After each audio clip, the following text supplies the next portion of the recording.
محمد مهربان روزی در کوچه های مکه رد می شد، دید که پیرزنی کیسه گندم یا جوی داشت، درمانده بود، خم شد، کیسه گندم رو دوشش گذاشت، گفت مادر کمک نمیخوایی؟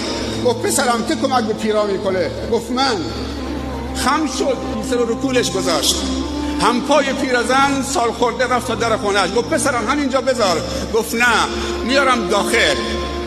گفت پس برو تو انبار بگذار. وقتی که میخواست خداحافظی کرد، میخواست بره، مادر صداش زد، گفت پسرم میتونی بر بگردید؟ گفت پسرم تو خیلی جوان مهربونی هستید، خیلی دلپاک و دل ظریف و دل نازک و شفیقی هستید، تو کمک به پیرزنی کردید، من پاداش مادی ندارم به تو بدم، اما یه نصیحت پاداش این خدمت تو مثل در تو گوشت باشه. گفت بفرما مادر.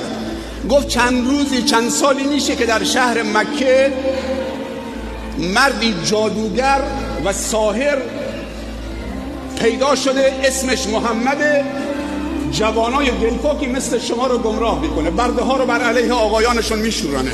من مطمئنم که این محمد جادوگر یه روزی سر راه تو سبز میشه، فقط این به خاطر پاداش اون خوبی مثل دری در گوشت باشه که اگر سر راه تو سبز شد این جادوگره، خیلی حرافه، تو رو فریب نده مادرم، این نصیحت از من به تو، پاداش اون کارت.